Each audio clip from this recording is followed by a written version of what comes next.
प्रणाम, मैं हूं हिमांशु द्विवेदी और स्वागत है आपका हमारी खास पेशकश चर्चा में। चर्चा के तहत दो महत्वपूर्ण घटनाक्रम आने वाले समय में देश में होने वाले हैं।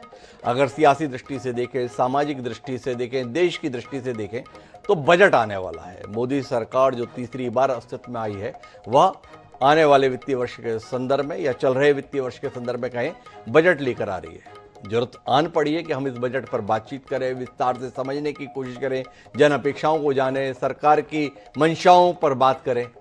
दूसरा महत्वपूर्ण घटनाक्रम क्या है? दूसरा महत्वपूर्ण घटनाक्रम यह है कि देवों के देव महादेव का मास शुरू होने वाला है। श्रावण मास शुरू होने की तैयारी चल रही है।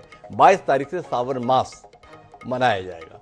सावन मास के संदर्भ में देश में एक अतिरिक्त उत्साह का वातावरण होता है। धार्मिक आस्थाएं उफान मारती हैं। तमाम लोग लंबे समय से इस सावन मास की प्रतीक्षा करते हैं। बड़ी संख्या में लोग पूरे महीने का उपवास रखते हैं। बड़ी संख्या में लोग अपने अपने नजदीकी नदियों से जल लेकर शिवालय पहुंचने के उपक्रम करते हैं। मेरठ, मुजफ्फरनगर, हरिद्वार पर तो कांवड़ियों की भीड़ अपने आप एक अलौकिक दृश्य उत्पन्न कर देती है। सुल्तानगंज से लेकर देवघर तक के संदर्भ में वो दृश्य कौन भूल पाता है, जहां पर नंगे पैर हजारों लोग बोल बम बोलते हुए लगातार अपनी श्रद्धा भाव से आगे बढ़ते हैं। ऐसे माहौल के बीच में आज हम जो चर्चा करने जा रहे हैं वो कमाल क्या है। हमारा आज का चर्चा का विषय है कांवड़ पर फरमान, सियासी घमासान। संदर्भ यह है कि कांवड़ यात्री हरिद्वार से बागपत या अन्य जगहों के लिए जो रवाना होते हैं उसमें एक शहर आता है मुजफ्फरनगर। मुजफ्फरनगर की पुलिस ने एक फरमान जारी किया और फरमान जारी ये किया कि ये जो रास्ते में तमाम होटल, ढाबे, खोमचे वाले रहते हैं, इन सबको अपनी पहचान स्पष्ट तौर पर बतानी होगी। उन्हें बाकायदा बोर्ड पर लिखना होगा कि इस संस्थान का मालिक कौन है और यहाँ पर काम करने वाले कौन कौन लोग हैं। जब इस प्रकार की नोटिस सोशल मीडिया में वायरल हुआ तो अपने अपने स्तर पर प्रतिक्रिया के तहत ये बताने की कोशिश की कि ये बड़ा अनुचित है, संविधान की भावनाओं के विपरीत है, जात पात के आधार पर लोगों को विभाजन करने की कोशिश है। भारतीय जनता पार्टी के वरिष्ठ नेता हैं मुख्तार अब्बास नकवी, उन्होंने इसे अति उत्साह का आदेश बताया। कुछ अधिकारियों की नासमझी के रूप में उन्होंने बताने की कोशिश की, पर जैसे जैसे बात आगे बढ़ी अचानक उत्तर प्रदेश के मुख्यमंत्री योगी आदित्यनाथ खुलकर सामने आ गए और उन्होंने स्पष्ट किया कि यह केवल मुजफ्फरनगर के संदर्भ में नहीं, पूरे प्रदेश में लागू होगा। जहां से भी कांवड़ यात्री गुजरते हैं उन पूरे रास्तों पर जितने भी होटल, ढाबे या खाने पीने वाले लोग हैं उन्हें अपनी पहचान सार्वजनिक करनी होगी। दलील ये दी जा रही है कि लोग अपनी पहचान छुपाकर अपना व्यापार करने की कोशिश करते हैं। एक शुचिता के साथ जिस कांवड़ यात्रा को किया जाना है उसमें कहीं ना कहीं इससे हस्तक्षेप होने की उम्मीद रहती है। अब इस पर अपने अपने तरीके से प्रतिक्रिया है। तमाम राजनीतिक दल और राजनीतिक दल के शीर्ष नेता इसको शुद्ध रूप से एक नस्लीय आधार पर देख रहे हैं। ओवैसी ने सीधे तौर पर कहा है कि योगी आदित्यनाथ के अंदर तो मानो हिटलर की रूह आ गई है। उन्होंने यहूदियों के संदर्भ में जिस प्रकार से सामाजिक बहिष्कार का मामला बनाया था, वैसे ही अब इस देश में भी सामाजिक बहिष्कार मुसलमानों को किया जा रहा है। उत्तर प्रदेश की तर्ज पर उत्तराखंड के मुख्यमंत्री पुष्कर सिंह धामी ने भी यह आदेश निकाल दिया। तो आज हम इसी पर बात करेंगे कि वस्तुतः यह जो फरमान है, यह जो निर्देश है, इसमें कुछ अनुचित है या एक जायज कोशिश को गलत स्वरूप देने की कोशिश की जा रही है। हमारे साथ इस चर्चा का हिस्सा बनने के लिए चार खास मेहमान जुड़ रहे हैं, उनसे आपका परिचय कराते हैं। हमारे साथ में सुरेंद्र राजपूत जी हैं, प्रवक्ता हैं ऑल इंडिया कांग्रेस कमेटी के। हमारे साथ दीपक सोनकर जी हैं, प्रवक्ता हैं भारतीय जनता पार्टी के। महंत राजू दास जी हमारे साथ में लंबे अरसे के बाद जुड़े हैं, अध्यक्ष हैं हनुमानगढ़ी अयोध्या जी के। और साथ ही प्रशासनिक राय देने के लिए हमारे साथ सेवानिवृत्त IPS लक्ष्मी नारायण साहब भी हैं। आप सभी का स्वागत है।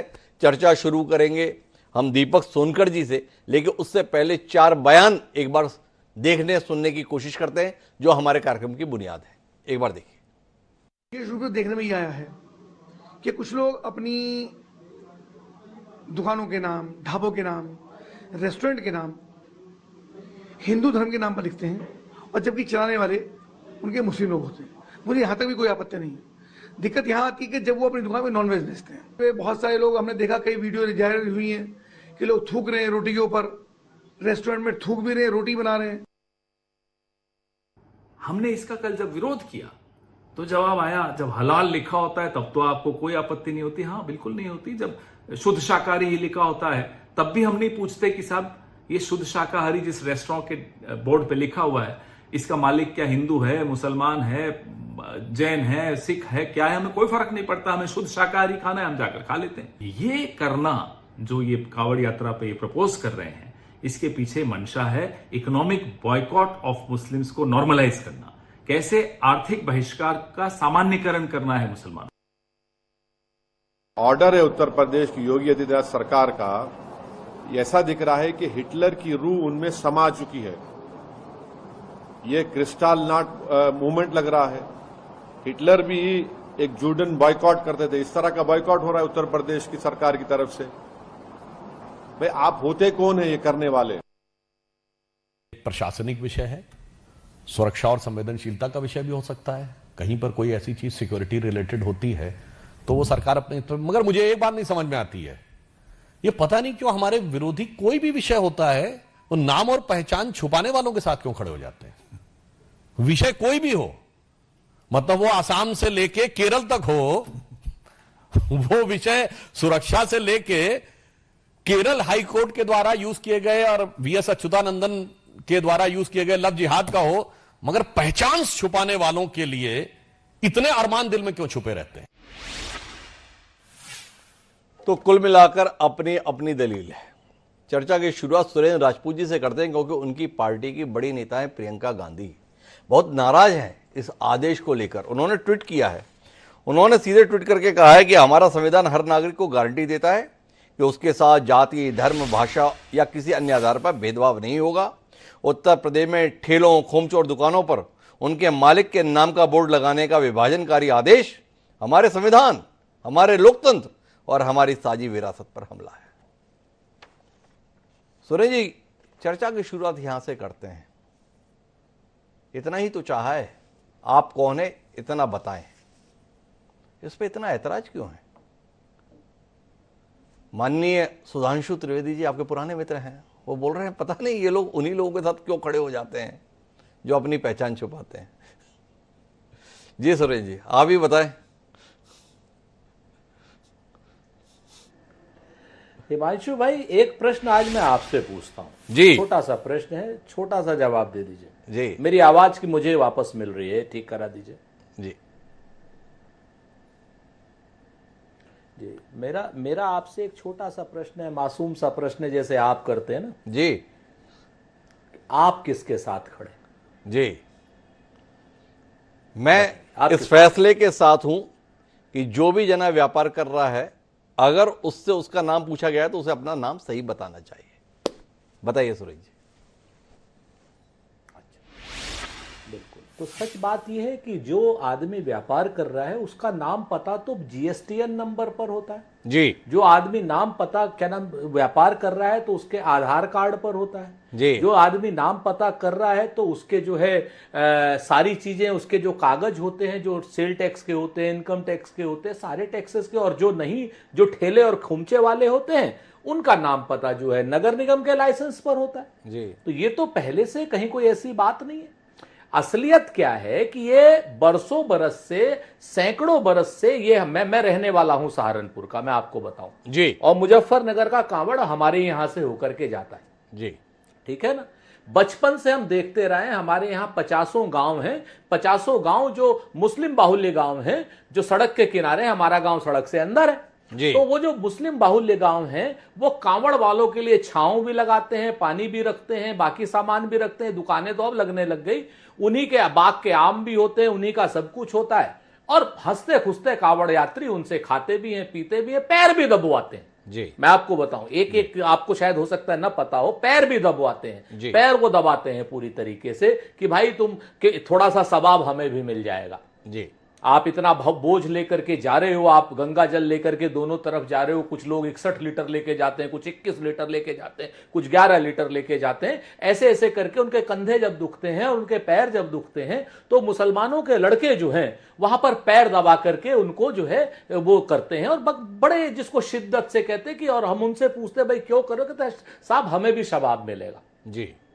इस साझी विरासत पर अगर कोई हमला करेगा तो हम उसको कैसे छोड़ दें, आप मुझे बताओ। और ये साझी विरासत पर हमला सिर्फ यही नहीं है, इसके आगे भी है जी इसके आगे का हमला क्या है कि आज की डेट में आप धर्म के हिसाब से नाम लिखवा रहे हो, कल की डेट में आप जाति के हिसाब से नाम लिखवाओगे। जब आप जाति के हिसाब से नाम लिखवाओगे तो जितने मेरे दलित होटल वाले हैं, जितने मेरे पिछड़े वर्ग के होटल वाले हैं, उन पे कौन खाएगा जी। क्योंकि अस्पष्टता आप बढ़ा रहे हो जी, छुआछूत आप बढ़ा रहे हो जी। आप पहले धर्म पर अटैक करोगे, फिर आप अटैक करोगे अगड़े पिछड़े पर, फिर करोगे आप दलित पर और आदिवासी पर, क्योंकि ये आपका एजेंडा है जी। तो इस एजेंडे के खिलाफ, और ये मैं ही नहीं हूं इस एजेंडे के खिलाफ, कांग्रेस ही नहीं है इस एजेंडे के खिलाफ जी। भारतीय जनता पार्टी के जो सहयोगी दल है, राष्ट्रीय लोक दल, खुलकर के इस एजेंडे के खिलाफ है। जनता दल यूनाइटेड खुलकर इस एजेंडे के खिलाफ है। आप इस भारतीय जनता पार्टी के कुछ नेता खुलकर इस एजेंडे के खिलाफ है, मुख्तार अब्बास नकवी टाइप के लोग जी। आप मुझे बताइए, हमको आप विरोध में कह सकते हैं, आप उनके साथ हो सकते हैं, साथ रहिए, आपका अपना मत है, आपके मत का स्वागत। लेकिन आप क्या चाहते हैं कि मेरे देश में दलित काम ना करे, उसका होटल ना हो, पिछड़ा काम ना करे, उसका होटल ना हो। आप क्या चाहते हैं, क्या नाम, ये सब आप वो करके सारी चीजें तो सुरेश राजपूत जी, आप क्या चाहते हैं? अगर ये अपेक्षा है कि किस होटल का संचालक कौन है ये सार्वजनिक होना चाहिए, और खास तौर पर तब जरूर होना चाहिए कि होटल का संचालक जो है माननीय बेग साहब हैं और होटल का नाम बजरंग बली ढाबा है और आदमी उसके कारण से गफलत में है, और इसमें अपेक्षा है कि ये गफलत दूर होनी चाहिए। होटल का नाम जो है अकबर होटल है, संचालक जो है रामदास जी हैं, तो कुल मिलाकर रहे, कोई ऐतराज नहीं है, पर ये स्पष्ट होने में कोई दिक्कत है। और हमारे यहाँ तो पहले दुकानें इसी नाम से चला करती थी, पप्पू चाट वाला, गप्पू खोमचे वाला, इसी प्रकार से हमारे यहाँ पर तो दशकों पुरानी दुकानें हैं, फलाने दूध वाले की दुकान, वो कुल्फी वाले की दुकान, वो गोलगप्पे की दुकान।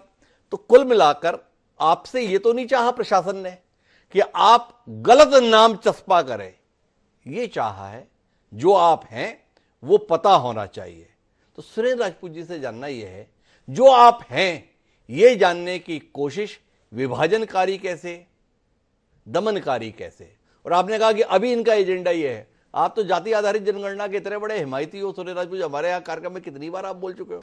तो विभाजनकारी तो जाति आधारित जनगणना को आपके पूर्वज मानते थे, उन्होंने कराने की कभी पैरवी नहीं की, आप उसके संदर्भ में तो पैरवी कर रहे हो, और अब जब जानना चाहे आप क्या है तो आप ऐतराज करने लगे। थोड़ा बताओ ना सुरेश जी। मुझे अच्छा लग रहा है आज की डेट में सबका विभाजनकारी एजेंडा खुल के सामने आ रहा है हिमांशु भाई जी। मैं आपको बताऊं कि ये जो लोकल अथॉरिटी है ना हिमांशु भाई जी, इनकी आंखें फूट गई हैं, या इनके मुंह में ताला लग गया है, या इनकी कलम में शाही खत्म हो गई है कि जब जीएसटीएन नंबर लिया जाता है तो असगर अली अगर बजरंग बली होटल लिख रहा है तो असगर अली को बजरंग बली होटल का लाइसेंस कौन बेवकूफ दे रहा है जी, उसके ऊपर तो कोई कार्रवाई नहीं। जी। आप बताओ कि इसको असगर अली ने ऐसा तो किया नहीं कि Bajrang Bali hotel GSTN number लिया। इसमें कोई कानूनी तौर पर आपत्ति थोड़ी है, देश का संविधान आपको इसके संदर्भ में कोई रोक नहीं लगाता है। आप खोलिए ना, किसने मना किया है? और आप जो उदाहरण दे रहे थे, पैर दबाते हैं, भाई इतने तीर्थयात्रियों को पता होता है, वैष्णो देवी पे जाइए, जितने घोड़े वाले हैं वो सारे मुसलमान ही रहते हैं, 90%। पिट्ठू जो तीर्थयात्रियों का सामान उठाते हैं वो भी अधिकांश मुस्लिम समुदाय से होते हैं, और जो लोग उनको ये काम दे रहे होते हैं उन्हें पता होता है कि ये है। अभी जो बात हो रही है उसके संदर्भ में दलील यह है कि अनुभव ये आता है कि लोग अपनी पहचान छुपाकर व्यापार कर रहे हैं, और इसके कारण से कई बार अप्रिय स्थिति निर्मित हो जाती है। इस पर सुरेश जी का कुछ कहना है क्या? हिमांशु भाई, हमें क्या लग रहा है, मैं आपको बताऊं, मुझे ऐसा लग रहा है कि आज भारतीय जनता पार्टी के प्रवक्ता की आवश्यकता नहीं है जी, लेकिन मैं आपको फिर बताऊं, मुझे जवाब देने का थोड़ा अवसर दे दीजिए जी। मैं आपसे सिर्फ इतना निवेदन कर रहा हूं कि आप तो इतने ख्याति लब्ध एंकर हैं, आपके पास देश के कानून की भी जानकारी है, आपके पास संविधान की भी जानकारी है, आपके पास जीएसटी की और इनकम टैक्स की भी जानकारी है। जिस आदमी ने होटल खोला है, जो आदमी जिस नाम से जीएसटी नंबर अप्लाई करेगा, अगर उसका प्रोपराइटर असगर अली बजरंग बली होटल के नाम से क्या नाम लाइसेंस अप्लाई कर रहा है, तो वो जो मूर्ख और जाहिल अधिकारी हैं जो आज की डेट में ये आदेश दे रहे हैं, वो उस समय उसको बजरंग बली होटल के नाम पे लाइसेंस दे क्यों रहे हैं? आप बता सकते हैं क्यों दे रहे हैं? सुरेंद्र राजपूत जी, क्या है आपकी दलील अपने आप में उलझी हुई है। मैंने फिर आपको कहा था कि देश के कानून में इस प्रकार की कोई आपत्ति या पाबंदी नहीं है, और प्रशासन भी ये नहीं कह रहा है कि अगर आपने नाम बजरंग बली होटल रखा हुआ है तो आप असगर अली होने के कारण इसे चला नहीं सकते। केवल इतना चाहा है कि भाई जो जिसका मालिक है वो पता होना चाहिए। इस पर ऐतराज क्या है? अरे आप हिमांशु जी, मैं आपसे जिम्मेवारी से कह रहा हूं, आप जैसा सुधी क्या नाम प्रस्तोता आज उलझा हुआ है जी। क्योंकि आपका दिल और दिमाग अलग अलग जगह पे। वो कहते हैं ना कि उसका घर छोड़ के तो किधर जाऊंगा, और मैं कदा छोड़ दूंगा तो भी मर जाऊंगा, सख्त मुश्किल में हूं क्या करूं या खुदा, एक तरफ उसका घर और एक तरफ मैं कदा। आप आज की डेट में, आज इस वक्त मुझे लग रहा है कि आप क्या नाम जो है कंफ्यूजन में है। मैं आपसे फिर कह रहा हूं कि वो जो यहां पर आदेश आया है और जो योगी आदित्यनाथ जी आदेश दे रहे हैं, वो कह रहे हैं कि पहचान स्पष्ट, कोई असगर अली बजरंगबली होटल नहीं खोलेगा जी। मैं आपको बताता हूं क्या हुआ हमारे यहां पर। हमारे यहां पे असगर बेग साहब है, उनके यहां 4 हिंदू लड़के हैं जो वेटर हैं जी, ठीक है, और सामने एक मौर्या जी हैं, उसके 4-5 लड़के मुस्लिम वेटर हैं। अब आप मुझे बताओ, दोनों को होटल बंद करने पड़ेंगे? आप समझिए मेरी बात को। मैं आपसे बताऊं, कांवड़ यात्रा आज से नहीं सैकड़ों साल से चलती आ रही है और मेरे यहां से होकर के जाती है सैकड़ों साल से। आज तक ये सारी बात नहीं, आज तक ये सारी बात नहीं हुई, तो अब ऐसी क्या नौबत आन पड़ी? मेरे साथ में दीपक सोनकर जी हैं। सुरेंद्र राजपूत जी को लग रहा था कि भाजपा के प्रवक्ता की जरूरत नहीं है, पर है, और सुरेंद्र जी हमने बुला भी रखा है भाजपा के प्रवक्ता को। तो दीपक सोनकर जी मेरे साथ में, और दीपक सोनकर जी सुरेंद्र राजपूत जी की दलील है। सैकड़ों साल से चल रही कांवड़ यात्रा में ये खलल डालने की कोशिश आप क्यों कर रहे हैं? क्या लोकसभा चुनाव में मिली हुई पराजय आपको इतना बेचैन कर रही है कि आपको लग रहा है कि विभाजनकारी एजेंडे पे आगे बढ़ने की जरूरत आन पड़ी है? क्या आने वाले 10 सीटों के विधानसभा उपचुनाव के मद्देनजर यह आदेश आपने जारी किया है? क्योंकि 4 करोड़ कांवड़ यात्री 2023 में हरिद्वार से जल लेकर अपने अपने शिवालय के लिए गए थे। ऐसी कोई बड़ी वारदात तो सुनने में आई नहीं जिसके चलते ऐसा फरमान निकालना पड़ा। तो थोड़ा बताएंगे दीपक सोनकर जी, ऐसी नौबत क्यों आन पड़ी? देखिए हिमांशु जी, ये जिस तरीके से निश्चित रूप से कहीं ना कहीं कांवड़ यात्रा लगातार बरसों से चल रही है और ये प्रथा बिल्कुल लगातार चल रही है जी, मगर किसी व्यवस्था को जो चल रही हो और उस व्यवस्था को अच्छी और सुगम बनाने की योजना ना बनाई जाए, नया प्रयोग ना करा जाए, ये लगता है जो कांग्रेस 70 वर्षों तक राज की वैसी की सोच है, सुरेंद्र भाई की सोच हो सकती है जी। मगर उत्तर प्रदेश के मुख्यमंत्री योगी आदित्यनाथ जी ने 2017 से जब से उत्तर प्रदेश में आए, उत्तर प्रदेश को बदलने का काम किया है, उत्तर प्रदेश की तस्वीर को बदलने का काम किया है। उत्तर प्रदेश की कोई भी सामान बेच रहा है, अगर उसकी पहचान होनी चाहिए तो उसमें गुरेज क्या है जी। अगर असलम बेच रहा है तो असलम की दुकान की पहचान होनी चाहिए। अगर जो है पप्पू बेच रहा है तो पप्पू की दुकान की पहचान होनी चाहिए। पप्पू के अलावा गुड्डू बेच रहा है तो उसकी पहचान होनी चाहिए। अब होता क्या है कि असलम बाबू गुड्डू के नाम से भी बैठे हुए हैं, तो यह पहचान होना क्यों नहीं जरूरी है? अच्छा दीपक जी, एक बात बताइए, ऐसा कांवड़ यात्रा के संदर्भ में होना क्यों जरूरी है? अगर पहचान होनी चाहिए तो पूरे देश में होनी चाहिए। पूरे देश में कानून बना दीजिए कि भाई जो भी दुकान खुलेगी उसके प्रोपराइटर का नाम बोर्ड पर चस्पा करना अनिवार्य होगा। यह कांवड़ यात्रा के संदर्भ में ही आप इसे करके क्या समाज में विभाजन को बढ़ावा नहीं दे रहे हैं? क्या यह वोट बैंक की राजनीति नहीं है? अगर आपको इतनी पारदर्शिता की पैरवी करनी थी तो देश के लिए कानून क्यों नहीं बनाते? देखिए जी, आज धर्म और संस्कृति को लोग जिस तरीके से अवहेलना करते हैं, देखिए किसी का भी धर्म है जी, उसकी आस्था है, अगर कोई उस आस्था के साथ खिलवाड़ करेगा, चाहे वो कांवड़ यात्रा हो, चाहे वो राम बारात यात्रा हो, चाहे अन्य धर्मों की निकाली गई कोई यात्रा हो, और उनके किसी भी धर्म के संस्कृति के साथ उनके विघटन करने का काम करेगा। जैसे हम लोग अपने धर्म और संस्कृति परंपरा में जब व्रत रखते हैं तो बड़े पवित्र होकर के रखते हैं, बड़े शुद्ध होकर के रखते हैं। जब कोई रोजा रखता है तो पवित्र होकर के रखता है, बड़े शुद्ध होकर के रखता है। अगर कोई इसके रोजा में विघटन करेगा तो उसको भी खराब लगेगा, अगर किसी के व्रत में विघटन करेगा तो उसको खराब लगेगा। मेरा कहना यह है कि आज इस कांवड़ के साथ शुरुआत की गई है, निश्चित रूप से कहीं किसी के धर्म के साथ, और ये ऐसा नहीं है कि आज कांवड़ के साथ है तो किसी और चीजों के साथ भी है। निश्चित तौर पर कानून व्यवस्था को व्यवस्थित रूप से बनाने के लिए, अगर आप उदाहरण मानिए हिमांशु जी, अगर कोई भी समाज का व्यक्ति किसी भी व्यक्ति से कोई सामान खरीदता है और उसके बाद जब उसको वो व्यवस्था पता लगती है कि यार ये तो ये है, तो उसके मन की भावनाओं को क्या ठेस पहुंचेगी? जब मन की भावनाओं को ठेस पहुंचेगी तो विवाद खड़ा होगा, झगड़ा खड़ा होगा, कानून व्यवस्था बिगड़ेगी। तो कानून व्यवस्था भी ठीक रहे, किसी के धर्म के साथ खिलवाड़ ना हो। पर दीपक जी, आप लोग तो जाति विहीन समता मूलक समाज की स्थापना के लिए संकल्पित थे, और जिनसे आप प्रेरणा लेते हैं संघ परिवार, उस संघ परिवार के प्रमुख सम्माननीय मोहन भागवत जी तो हमको बताते थे, जो इस देश में पैदा हुआ है वो हिंदू है ना, वो मुसलमान इन सबका तो कोई विषय नहीं है।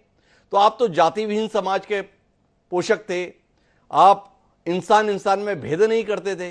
या अचानक कावड़ यात्रा के संदर्भ में आपको सब कुछ जानना इतना जरूरी क्यों लगने लगा, क्यों इतना भेदभाव आने लगा? और आप ये जो शुचिता की बात कर रहे हैं, तो अगर असगर भाई होंगे तो उनके संदर्भ में आपको लग रहा है कि गड़बड़ हो जाएगी, और ज्ञान सिंह, पान सिंह या दान सिंह होंगे और सुबह चिकन खाकर आए हुए होंगे और होटल में बैठे हुए होंगे, तो कावड़ यात्रा के लोगों के संदर्भ में सारी शुद्धता रहेगी। देखिए जी, ये शुद्धता तो किसके नाम पे रहेगी, मगर किसी ना किसी की पहचान तो बहुत जरूरी है हिमांशु जी। कि अगर कोई व्यक्ति, मैं अगर अपना एक कुछ भी व्यापार कर रहा हूं, और आज भी आप देखते हैं कोई भी अपना अगर कोई व्यापार करता है तो उससे पहले उसका रजिस्ट्रेशन कराता है, उसके नाम से खोलता है, अपने माता पिता के नाम से खोलता है, अपने भाइयों के नाम से खोलता है, भगवान के नाम से खोलता है और नामों से खोलता है। तो उसकी पहचान तो होना बहुत जरूरी है ना। और पहचान क्यों नहीं होनी चाहिए? सवाल यही है कि किसी भी दुकानदार की, आप कहीं ना कहीं उलझे हैं। मैंने भी ये कहा था कि अगर पहचान होनी चाहिए तो कावड़ यात्रा वाले मार्ग पर ही क्यों होनी चाहिए, पूरे देश में होनी चाहिए। यह मंशा कहीं ना कहीं संदेह पैदा कर रही है। पर इस मंशा के संदर्भ में विस्तार से बताने के लिए मेरे साथ में महंत राजू दास जी हैं। क्या कहते हैं महंत जी? अयोध्या में जब हार गए तो ये सारे फैसले याद आ गए, या आपको लगता है कि अब तक सही कदम नहीं हुआ था, अब सही कदम उठाया गया है? या आपका कहना है कि चूंकि और सारे कदम फेल हो गए हैं इसलिए ये कदम उठाया गया है? महंत जी की दृष्टि इस फैसले को कैसे देख रही है? जी बहुत बहुत आभार, बहुत बहुत धन्यवाद। आपने बहुत महत्वपूर्ण विषय पे इस बात को रखा। मुझको लगता है कि थोड़ा सा प्रवक्ता बैठे हैं, चाहे इस विषय पे जो भी डिबेट चल रहा है, पूरे जो बवाल लोग करना चाहते हैं, वो हिंदू मुस्लिम की चश्मे से हट कर देखना चाहिए जी, वो आस्था के चश्मे से देखना चाहिए। मैं पहले तो पूज्य योगी आदित्यनाथ जी सरकार को कोट कोट साधुवाद देता हूँ, धन्यवाद देता हूँ। उन्होंने आस्था का सम्मान करते हुए, क्योंकि एक नहीं 1 लाख वीडियो में आपको उपलब्ध करा सकता हूँ, जो खाना में थूकते हुए, भोजन में इस प्रकार के ऐसे करते हुए। तो इसके नाते कांवर यात्री वो कोई, अभी मैं एक मान्य जी को सुन रहा था, कांग्रेस के वरिष्ठ नेता हैं, हमारे भाई हैं, हमारे साथ कई बार डिबेट में रहे हैं।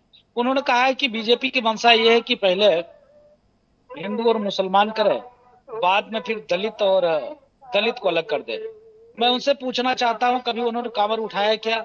अगर वो कांवर उठाएंगे तो उनको पता चलेगा लमसम कितना ये बैठकर टीवी चैनल पे भाषण तो दे रहे हैं, 99% दलित होते हैं, एसटी होते हैं, एससी होते हैं, ओबीसी होते हैं। वहां एसटी, एससी, ओबीसी, दलित नहीं होता है, वहां ओनली हिंदू होता है। और वो कांवर उठाता है, और जिस प्रकार से नंगे पांव आस्था रखकर, विश्वास रखकर वो कांवर उठाकर और गंतव्य स्थान पर पहुंचने के लिए प्रतीक्षारत रहता है, इसके नाते सरकार ने जो फैसला लिया है, सराहनीय फैसला है। शुचिता और स्वच्छता के हेतु वहां तो उन्होंने सबके लिए तय किया है ना, चाहे हिंदू का होगा तो भी लिखेगा, वहां ईसाई का होगा तो भी लिखेगा, मुस्लिम को होगा तो भी लिखेगा। नाम लिखने में हर्ज क्या है, फर्क क्या है, डर क्यों लगता है इनको? क्या समस्या लगती है? यही लोग है ना धर्म के आधार पर देश का बंटवारा करा दिया।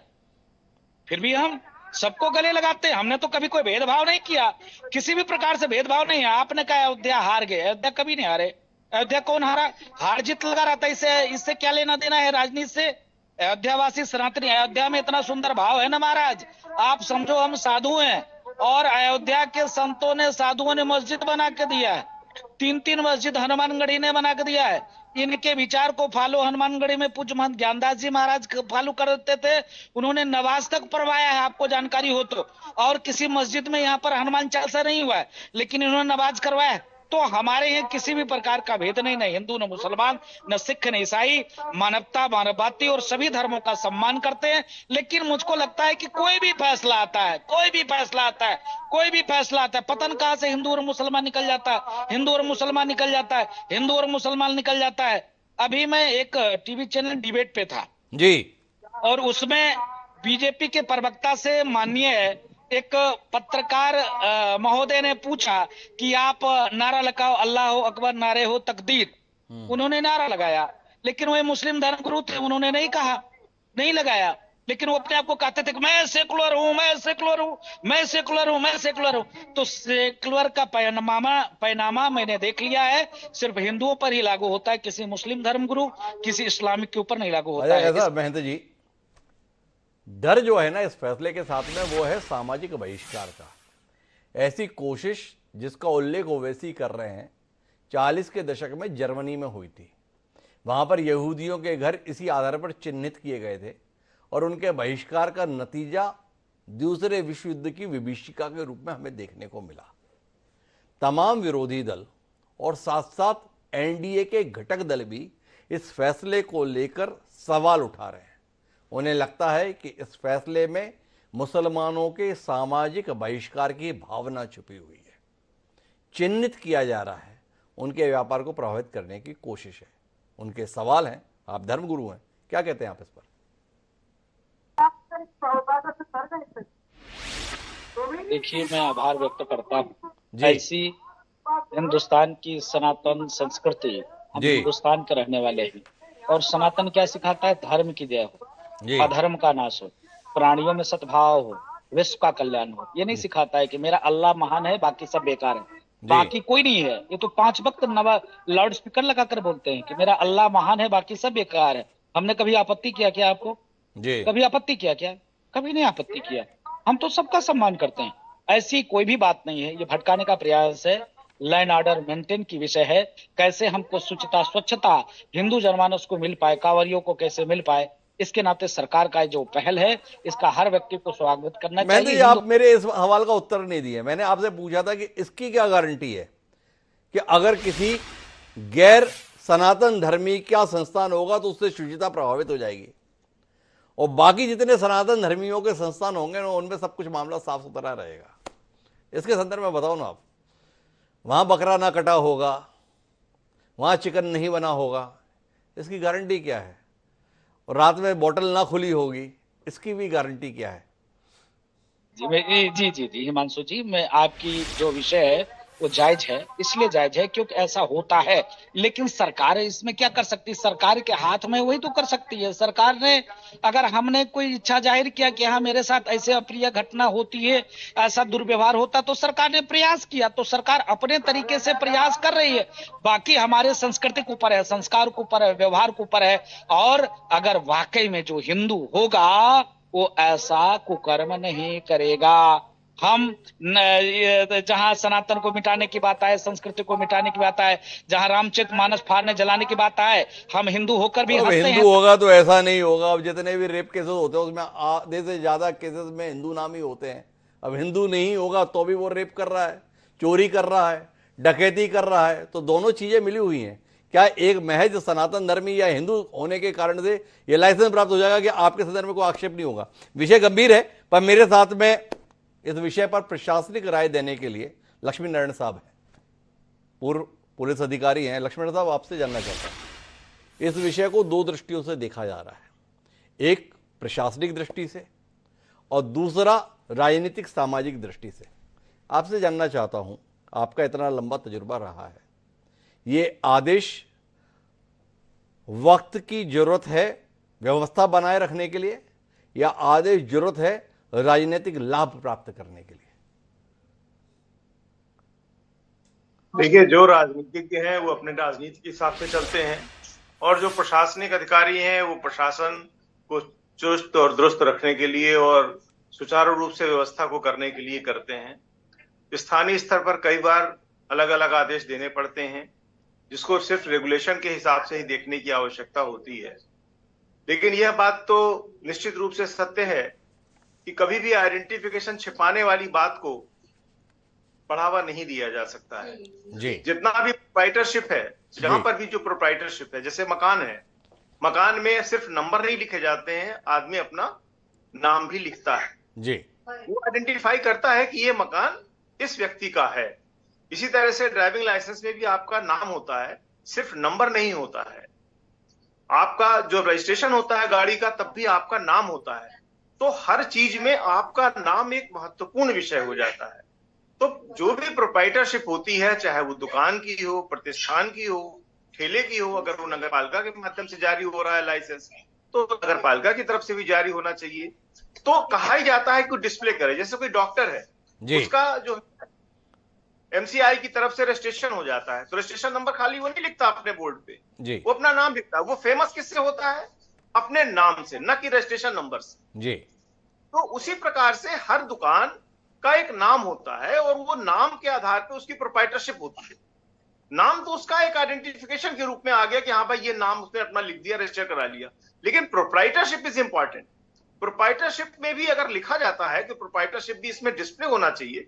मेरा तो यह मानना है कि हर दुकान, प्रतिष्ठान, कोई भी व्यापार किसी भी प्रकार का कर रहा है, तो प्रॉपर यदि जो लाइसेंस जारी अथॉरिटी की गई है, उसके द्वारा जो सर्टिफिकेट जारी किया गया है, उसको बाकायदे टीम पर लिख करके, लिखवा करके और उसको डिस्प्ले होना ही चाहिए। तो मेरा सवाल इसी पे है लक्ष्मण जी कि आपको नहीं लगता है कि इस आदेश में ये चूक है? आदेश कह रहा है कि जहां से कावड़ यात्री गुजरेंगे उन रस्तों पर आपको चस्पा करना होगा अपनी पहचान को। क्या पहचान कावड़ यात्रियों वाले रास्ते पर ही दरकार है? अगर इसकी जगह सरकार ने आदेश जारी किया होता कि हर बोर्ड, हर प्रतिष्ठान पर उसके मालिक का नाम चस्पा होना चाहिए, लाइसेंस चस्पा होना चाहिए, तो एक ज्यादा बेहतर और ज्यादा ईमानदारी दिखाई देती। बिल्कुल सही बात है। ये पूरे देश में होना चाहिए। मतलब इसमें सिर्फ कांवड़ यात्रा ही शामिल नहीं होना चाहिए, पूरे देश में होना चाहिए। लेकिन कई बार क्या होता है कि कुछ चीजों को पायलट प्रोजेक्ट के रूप में स्टार्ट कर दिया जाता है। जी तो हो सकता है कि ये अभी पायलट प्रोजेक्ट के रूप में इन्होंने रखा हो इस चीज को, क्योंकि इधर कुछ वीडियो ज्यादा वायरल हुए थे जो कि गंदे थे। मैं नाम नहीं लेना चाहता उस विषय पे, और लोगों ने कह भी दिया उस विषय पे, लेकिन कई वीडियो इधर बहुत वायरल हुए थे। तो इस बात को हो सकता है कि इसको पायलट प्रोजेक्ट के रूप में अभी यहाँ पर रखा गया हो, और भविष्य में योजना राजनीतिक लोगों की इस बात की हो या प्रशासनिक स्तर पर इस बात की हो कि इसको पूरे देश में या पूरे प्रदेश में लागू किया जाए, ताकि लोगों को जानकारी तो रहना ही चाहिए कि ये किस व्यक्ति का है और किस प्रकार। अच्छा, कई बार क्या होता है कि मान लीजिए हाजी मस्तान की दुकान होती, तो आपके हाजी मस्तान की दुकान से सामान खरीदना पसंद करते, भले उसने बड़ा अच्छा बोर्ड लगा रखा होता। तो एक इमेज की बात भी होती है। तो अगर कोई स्कूलर की दुकान है तो हम नहीं चाहेंगे ना खरीदना उसकी दुकान से। तो हमें पता होना चाहिए, हमारा ये एक कस्टमर का ये एक अधिकार है कि वो जाने कि वो कहां से सामान ले रहा है। तो ये पूरे देश में लागू होना ही चाहिए। तो मेरा सवाल आपसे एक और है कि आपको क्या लगता है? आपने कहा कि शायद पायलट प्रोजेक्ट के तहत ये कर रहे हो, पर ये पायलट प्रोजेक्ट के तहत जो पहल हुई है, ये परस्पर समरसता बढ़ाने वाली है, या आप इसकी प्रतिक्रिया में देख रहे हैं यार इससे तो विभाजनकारी शक्तियां और प्रभावी हो गई हैं, लोगों के बीच में दूरी ज्यादा बन रही है, खाई ज्यादा बन रही है, विवाद ज्यादा हो रहा है, और कांवड़ यात्रा जिसे एक बहुत ही सात्विक वातावरण में शुरू होना था, वो एक विवादित वातावरण का स्वरूप ले गई। वो है तो देखिए, हमारे देश में राजनीति में हर चीज विवादित हो ही जाती है। वो तो दुर्भाग्य है हमारे देश का। किसी भी पॉजिटिविटी को बहुत ज्यादा ध्यान से रखा नहीं जाता है। लेकिन अगर हमें पता है, हम जानते हो कि ऐसी, मैंने बताया ना कि इधर कई वीडियो वगैरह वायरल हुए, तो अगर इस चीज को प्रोटेक्ट करने के पॉइंट ऑफ व्यू से इस चीज को रखा गया है तो कोई इसमें बुराई नहीं है। हाँ, इतना जरूर कहा जा सकता है कि इसको एक्सटेंड करे जाने की जरूरत है कि पूरे देश में ये पूरे देश में लागू हो। तो मैं वापस सुरेंद्र राजपूत जी आपके पास पहुंचता हूं। चर्चा के क्रम के अंतर्गत पहले दौर में आप थोड़े नाराज से थे, पर बात अब ये निकल कर आ रही है भाई कांवड़ यात्रा के अंतर्गत ही क्यों किया जाए, पूरे देश में ही ये पहचान रहनी चाहिए, और जो कस्टमर कहीं से भी कुछ ले रहा है उसे ये पता होना चाहिए, उसका अधिकार है कि वो कहां से क्या ले रहा है। तो अब आपसे जानना चाहता हूं, क्या आप भी इस बात से इत्तेफाकी रखते हैं कि भाई पूरे देश में लागू कर दो, कोई दिक्कत नहीं है, पर लागू करो तो पूरे देश में करो, ऐसा नहीं कि चिन्हित स्थान पर करो? ये पहले से लागू है, मैं यही तो आपसे शुरू से कहना चाह रहा हूं जी। ये लागू पहले से, जो फिजूल की बात कर रहे हैं, जो लोग इधर उधर की बात कर रहे हैं, आप मुझे बताइए जीएसटीएन नंबर जो होता है वो चाहे हिमांशु द्विवेदी का हो, आपके चैनल का हो, सुरेंद्र राजपूत की कंपनी का हो या आशीष की कंपनी का हो, किसी भी कंपनी को जीएसटीएन नंबर मिलता है, प्रोप्राइटरशिप है प्रोप्राइटरी मिलती है, प्राइवेट लिमिटेड है प्राइवेट लिमिटेड होती है, और मल्टीनेशनल है तो उसके बेस्ट प्राइस से लेकर के विशाल मेगा मार्ट से लेकर के लुलु माल तक होता है जाकर के। सच बात यह है कि ये जो छोटे लोगों को, छोटे दुकानदार, लघु उद्योग वाले जो लोग हैं, वो चाहे हिंदू हो चाहे मुसलमान हो, और विशेष रूप से वो चाहे पिछड़े वर्ग के हो चाहे वो दलित वर्ग के हो चाहे मुस्लिम, इनकी एक बायकॉट करने की एक साजिश है। साजिश भी ऐसी नहीं है, सिर्फ ये साजिश इस वजह से है कि चुनाव आप हार गए हो उत्तर प्रदेश में। आप ये बताओ ना, ये फरमान आपने यहां तो लागू कर दिया, मध्य प्रदेश में या छत्तीसगढ़ में भी तो कांवड़ निकल रहा होगा, वहां पर भी तो भाजपा की सरकार है जी, क्यों नहीं लागू हुआ वहां? ये बहुत बड़ा इतना क्रांतिकारी फैसला है, यहां पर भाजपा के क्या नाम, छत्तीसगढ़ के प्रवक्ता जी ऐसा कर रहे हैं, यहां पर भाजपा के छत्तीसगढ़ के पूर्व नेता ऐसे कह रहे हैं, वो पूर्व अधिकारी ये बता रहे हैं पूरे देश में। अरे छत्तीसगढ़ में क्यों नहीं लागू हुआ? क्यों? क्योंकि वहां सीट जीत गए हो आप। मध्य प्रदेश में आप सीट जीत गए हो 29 की 29। आप मुझे बताओ वहां क्यों नहीं लागू हुआ? आप मुख्तार अब्बास नकवी को, भाई मेरा नेता तो नहीं है, वो तो भाजपा का नेता है जी, आरएलडी हमारे साथ तो नहीं है, केसी त्यागी हमारे साथ तो नहीं है। आप मुझे ये बताओ कि अगर ये सारे के सारे नेता कह रहे हैं, और तो कुछ मतलब मैं नहीं कहता, पहले तो मैं अधिकारियों के ऊपर ही नाराज था, आज तो योगी आदित्यनाथ जी ने भी कह दिया है। योगी आदित्यनाथ जी से कहता हूं कि नरेंद्र मोदी जी से कहें कि उनकी सीट के पीछे पड़ने की जगह पर आप पूरे देश में यह कानून लागू करें।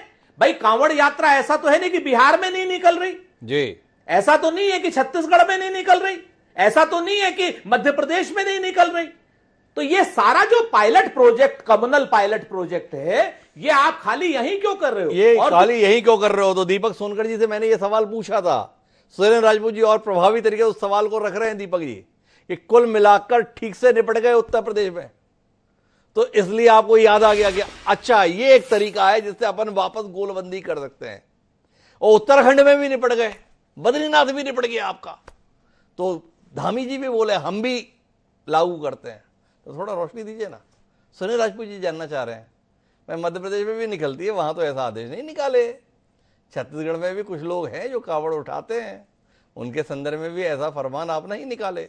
वही क्यों निकाले जहां पर जनता ने आपके सीधे सीधे ताजे निकाले? देखिए हिमांशु जी, जनता जनार्दन है, जनता का निर्णय ही सर्वोपरि है, जनता जिसको जनादेश देती है उसका स्वागत हम सब करते हैं। मगर मैं जिस बात की चर्चा हम जिस बात की हम चर्चा कर रहे हैं, ये बात इस बात से सहमत होती कि जो उत्तर प्रदेश है जी, वो देश का सबसे बड़ा प्रदेश है जी, और जो घटनाएं भी आती हैं, जो जानकारी आती है, जो वीडियो हमने सोशल मीडिया पर देखे हैं, जो वीडियो किसी के भोजन पे कोई थूकने का काम करता है, किसी को कोई अपमानित करने का काम करता है, और सबसे ज्यादा जो गुमराह करने का काम है, जो झूठ बोल करके अलग अलग पहचान छुपा करके अपनी दुकानें और अलग अलग धर्मों के नाम पर व्यापार करने के लिए जो काम है, वो उत्तर प्रदेश में सबसे ज्यादा है। और उत्तर प्रदेश ही जो था, जो कानून के नाम पर, यही उत्तर प्रदेश था हिमांशु जी। इसी उत्तर प्रदेश को लोग माफियाओं का प्रदेश कहा जाते थे, अपराधियों का प्रदेश कहा जाते थे, दंगों का प्रदेश कहा जाते थे। आज उसको बदलने का काम उत्तर प्रदेश के मुख्यमंत्री योगी आदित्यनाथ जी ने किया है। वो कैसे किया है? इन प्रयोग के माध्यम से किया है, इन नवे प्रयोग के माध्यम से किया है। जो लोग अलग अलग प्रकार से दुकानें खोल लिए, नाम छुपा करके खोल लिए, किसी के धर्म के साथ खिलवाड़ कर रहे हैं। मैं तो ये बात कहता हूं हिमांशु जी, जो समझने वाली बात है, जो एक अच्छा प्रयोग है, जो एक कानून व्यवस्था को स्वस्थ बनाने का प्रयोग है, जो धर्म और संस्कृति को बचाने का प्रयोग है, दिक्कत किनको हो रही है? दिक्कत हो रही है जो धर्म के ठेकेदार बने हुए हैं। दिक्कत उनको हो रही है जो तुष्टीकरण की राजनीति करना चाहते हैं। दिक्कत उनको हो रही है जो अपने वोट बैंक की राजनीति के लिए किसी भी हद तक जाना चाहते हैं, किसी भी बातों तक जाना चाहते हैं। मगर मैं ये बात जरूर विश्वासी के साथ और जिम्मेदारी के साथ कहूंगा कि उत्तर प्रदेश को अगर बदलने का काम किसी ने किया 2017 के बाद तो उत्तर प्रदेश के मुख्यमंत्री योगी आदित्यनाथ ने किया। दीपक जी वापस योगी जी के संदर्भ में चलेगा, लेकिन हमारा विषय अभी योगी आदित्यनाथ नहीं है, ये फैसला है। महेंद्र राजूदास जी, आपसे जानने के लिए मेरे पास सवाल दूसरा है। सवाल यह है कि कह दिया गया है कि आपको बोर्ड चस्पा करना है, बोर्ड में बताना है प्रोपराइटर कौन है। तो अब एक धार्मिक सवाल है आपसे कि कांवड़ यात्री जो निकल रहे हैं और वो कांवड़ यात्री जो अपने पैर किसी मुसलमान से दबवा लेते हैं या अन्य किसी धर्म को मानने वाले, पंथ को मानने वाले से दबवा लेते हैं या अन्य सेवाओं का लाभ ले लेते हैं, उनके होटल पर अगर वह भोजन कर लेंगे तो उनकी यात्रा भ्रष्ट तो नहीं हो जाएगी? उनकी यात्रा खंडित तो नहीं हो जाएगी? उनका पुण्य का कोई क्षय तो नहीं हो जाएगा? क्योंकि ये सवाल पैदा हो गया है कि ये जो आप पहचान दिखवाना चाहते हैं, इस पहचान के अंदर आपकी अघोषित मानसिकता ये तो नहीं है कि यहाँ से आपको सामान नहीं लेना है, यहाँ की सेवाओं का लाभ नहीं लेना है। तो महेंद्र जी थोड़ा इस पर मार्गदर्शन दें कि किसी मौलाना साहब की दुकान पर अगर खाना खा लेगा कांवड़ यात्री तो उसका पंथ भ्रष्ट तो नहीं हो जाएगा? उसकी यात्रा खंडित तो नहीं हो जाएगी? सिर्फ उस कौम में ये लागू होता है जो कौम ये कहता है कि मेरा अल्लाह महान है, बाकी सब बेकार है। सनातन में ऐसी कोई व्यवस्था नहीं। सनातन की सीख है सर्वे भवन्तु सुखिनः सर्वे सन्तु निरामया, विश्व बंधुत्व के साथ, वसुदेव कुटुम्बकम के साथ, धर्म की जय हो, अधर्म का नाश हो, प्राणियों में सद्भाव हो, विश्व का कल्याण हो। हम इस भाव के मानने वाले हिमांशु जी। महेंद्र जी बहुत हाथ जोड़कर प्रणाम करता हूं, लेकिन आपको जीवन का वास्तविक अनुभव बताता हूं। वो घर में शौचालय को साफ करने वाला जो व्यक्ति आता था ना, उसको अगर छू देता था तो मेरी दादी जो है नहाने के लिए भेज देती थी मुझको। अपने घर में उस परिवेश को देखा हुआ है। तो आप जो ये कह रहे हैं ना कि हम ऐसा मानने वाले और वैसा मानने वाले, अपने घर के अंदर नहीं घुसने देते थे। रोटी देनी है तो छू मत देना, ऊपर से डाल देना। इस प्रकार के भी उदाहरण हम समाज में अभी भी देखते हैं। वही जो हिंदू धर्म के संदर्भ में आप बता रहे हो, घोड़ी पर बैठ लेता है एक दलित समाज का व्यक्ति तो पूरे गांव के दबंग उसके परिवार का जुलूस निकाल देते हैं। तो इसलिए मेरा जो सवाल है वो जायज है, व्यवहारिक है और आपसे उस पर मार्गदर्शन अपेक्षित है। बढ़ाई नहीं, आप दिशा दीजिए, ये आपसे विनम्र आग्रह है महेंद्र जी। सुन तो लीजिए, आपने बहुत बड़े आरोप मेरे ऊपर लगाए हो। आप पर नहीं, समाज पर। गलत, आप हिंदू के ऊपर नहीं लगा सकते। ये यही जो बैठे हैं लोग क्या कहते हैं, हिंदू क्या, कोरोना है, डेंगू है, मलेरिया है, टाइफाइड है, मिटा देना है, खत्म करना देना है, कॉन्डोम, क्या क्या कहा देते थे।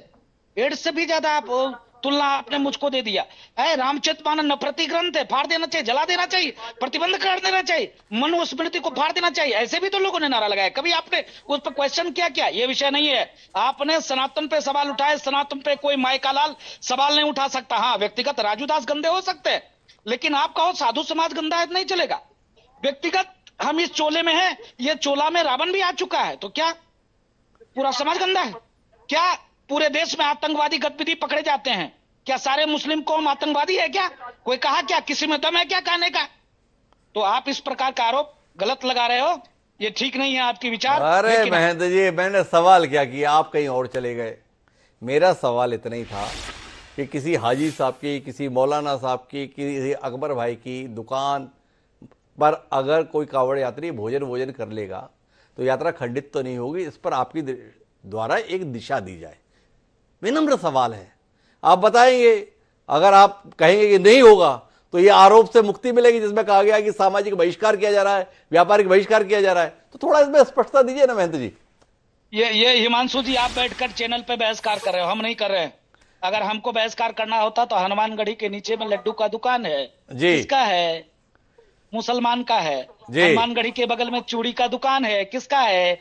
मुसलमान का है। हनुमानगढ़ी के लोगों ने क्या मस्जिद बनवा के दे दिया, किसका है? इलाहाबाद खंडपीठ ने कह दिया था कि हनुमानगढ़ी को सुपुर्द कर दो, मुकदमा एक संत लड़ रहे थे, क्या ये भी दे दिया? तो आप ये बैठकर जो हिंदू मुसलमान कर रहे हैं ना, ये चलने वाला नहीं है।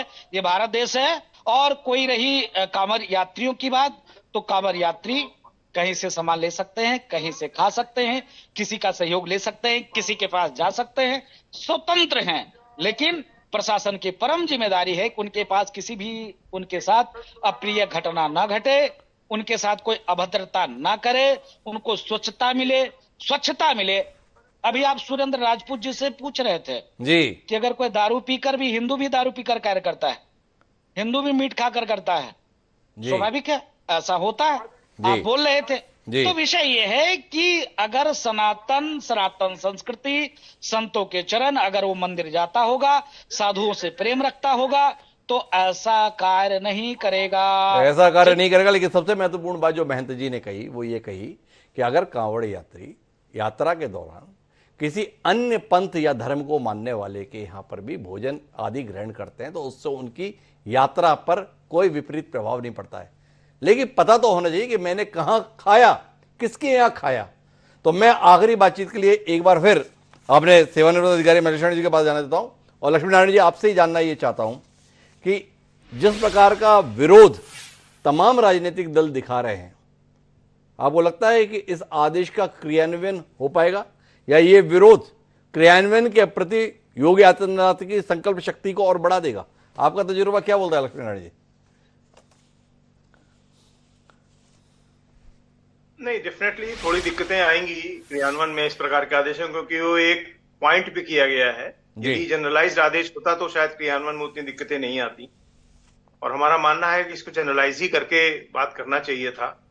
लेकिन अब उन्होंने अगर एक पार्टिकुलर पॉइंट पे किया है तो उनको राजनीतिक दिक्कतें तो आएंगी, प्रशासनिक दिक्कतें तो नहीं आएंगी, और न ही जनता के द्वारा इसमें समय कुछ ऐसा बात आएगी।